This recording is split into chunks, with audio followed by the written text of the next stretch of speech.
नमस्कार, मैं हूं विकास सुखीजा। आप देख रहे हैं अब तक टाइम। दोस्तों, आपको बता दें, हम पहुंचे हुए हैं राजीव गांधी पंचायती राज प्रकोष्ठ के जो हरियाणा के चेयरमैन है डॉक्टर सुनील पवार के निवास स्थान पर।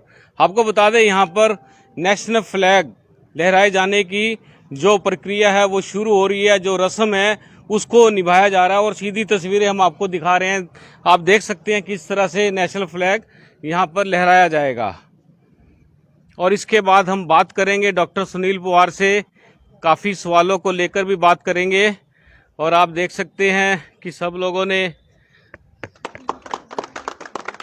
भारत माता की, भारत माता की, वंदे वंदे वंदे, भारत माता की, भारत माता की, वंदे वंदे। डॉक्टर साहब क्या कहना चाहेंगे? आज स्वतंत्रता दिवस का पर्व है। देखिए, भारत माता जो है उसकी जय थी, जय है और जय रहेगी।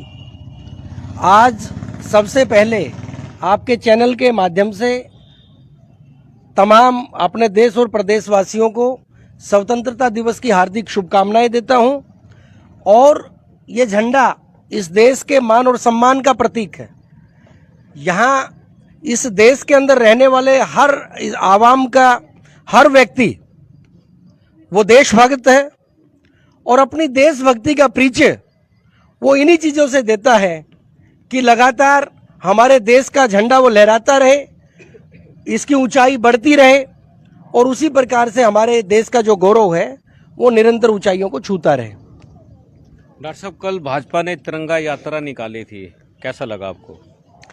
देखो, कोई भी व्यक्ति, कोई भी पार्टी जब तिरंगा यात्रा निकालती है तो गर्व महसूस होता है और गर्व महसूस होना भी चाहिए, क्योंकि तिरंगा हमारे देश के मान सम्मान का प्रतीक है। हाँ, कुछ समय कुछ जगह पर कुछ पुराना इतिहास हमें जरूर याद आ जाता है कि जब हमारा देश आजाद हुआ तो उस आजादी के जो परवाने थे उसमें हर धर्म और हर जाति के लोग थे। उन्होंने अपने प्राणों की बलि दी जब हमारा मुल्क आजाद हुआ। आजादी के बाद बल्कि जो हमारा तिरंगा है वो लगभग 22 जुलाई को हमारी संविधान सभा ने स्वीकार कर लिया था। लेकिन बहुत सारे ऐसे भी लोग थे जो आज सड़कों पर तिरंगा लेकर तो घूम रहे हैं, लेकिन सालों तक उन्होंने देश के तिरंगे को स्वीकार नहीं किया।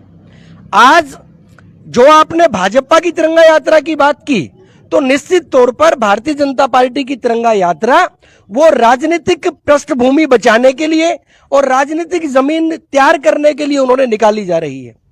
आज अगर मैं सबसे बड़ा प्रश्न, कल यहां पर ओपी धनखड़ जी आए थे और ओपी धनखड़ जी का एक इंटरव्यू मैंने सुना करनाल ब्रेकिंग न्यूज पे, तो वो सीधे तौर पर कह रहे थे कि जो विभाजन के समय में हुआ, जो विभाजन के समय की त्रासदी थी, जितने लोग उसके अंदर मारे गए, तो उसको याद करके और अपनी अगली पीढ़ी को बताना मैं चाहता हूं।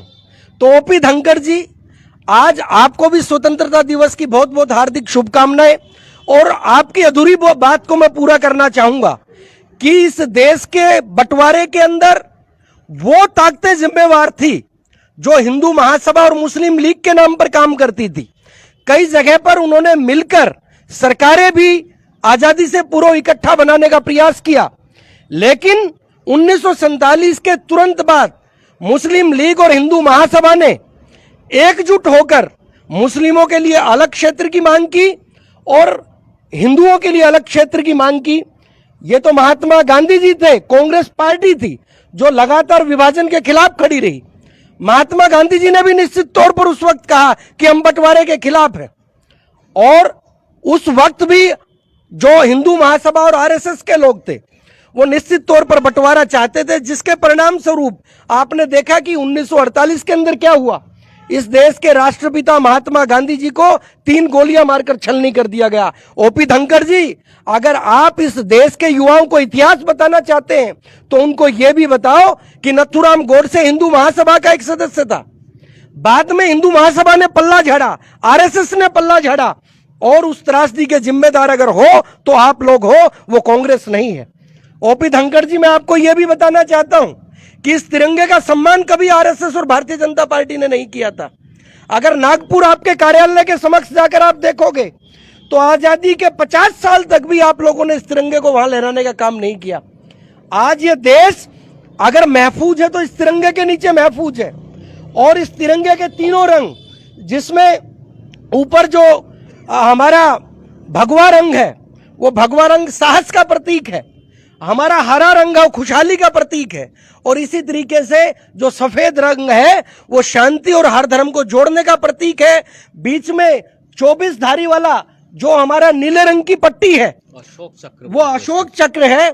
बाबा साहब भीमराव अंबेडकर जी ने संविधान सभा के अंदर पहले चरखा इसके ऊपर था, उसके बाद 24 तिल्ले वाला जो ये अशोक चक्र है उसको सुशोभित किया। और ये हमें बताता है कि हमारा देश निरंतर प्रगति के मार्ग पर चलेगा, लेकिन प्रगति के मार्ग पर ओपी धनखड़ जी तभी चलेगा जब आप अपनी विभाजनकारी नीति छोड़ोगे, हिंदू मुसलमान देश के अंदर करना छोड़ोगे, सिर्फ तिरंगे का सम्मान करके हर भारतवासी को भारत माता का सपूत मानोगे। और अब मैं गर्व से कहूंगा, भारत माता की जय, भारत माता की जय, वंदे मातरम, वंदे मातरम, वंदे। डॉक्टर साहब, इस पार्टीशन में सबसे ज्यादा जो दर्द है वो पंजाबी समुदाय ने झेला। 10 लाख से ऊपर लोग पंजाबी समुदाय के मारे गए और आज तक किसी ने भी इस समाज के बारे में, आरक्षण तो बड़ी दूर की बात, सहानुभूति तक पेश नहीं की। मैं अपने समस्त पंजाबी भाइयों का पूरी छाती फुला के सम्मान करता हूं और उनको सैल्यूट भी करता हूं कि उस त्रासदी झेलने के बावजूद इन लोगों ने हमें वो संस्कृति दी, हमें पहनना सिखाया, हमें खाना सिखाया। और जो भी संस्कृति पाकिस्तान के आसपास के एरिया के अंदर ये लोग रहते हुए इन्होंने आत्मसात की थी, उस संस्कृति से हमें भी ओतप्रोत किया। और आज भी हमारी उस मिट्टी की खुशबू इन लोगों के अंदर से आती है, उस विचार की खुशबू हमारे पंजाबी समुदाय के भाइयों के अंदर से आती है। और मैं सीधे तौर पर पूरे गौरव के साथ और पूरी जिम्मेदारी के साथ कहना चाहूंगा कि वाकई में जितना अधिकार उन लोगों को मिलना चाहिए था वो पूरा नहीं मिल पाया, वो भी उनको मिलना चाहिए। और उन लोगों ने जो हमें सिखाया है उसके लिए हमेशा हम उस समुदाय का धन्यवाद करते रहे। कितने आरक्षण की मांग करते हैं, कितना आरक्षण मिलना चाहिए इस समुदाय को? आरक्षण एक ऐसा पैटर्न है, ऐसा प्लेटफॉर्म है जो हमेशा समता की तरफ लेके जाता है। अगर जो लोग पाकिस्तान से प्लानित होकर यहाँ पे आए थे, हमारे भारत के अंदर आए थे, उन लोगों को भी समता और समानता के लिए जो भी अवसर सरकार प्राप्त दे सकती है वो अवसर निश्चित तौर पर देना चाहिए। धन्यवाद डॉक्टर साहब, आपने हमसे बात की। थैंक यू, शुक्रिया। दोस्तों, ये थे डॉक्टर सुनील पवार। आपको बता दें किस तरह से उन्होंने कल की भाजपा तिरंगा पर बात की है और आज यहाँ पर राष्ट्रीय ध्वज फहराया गया है।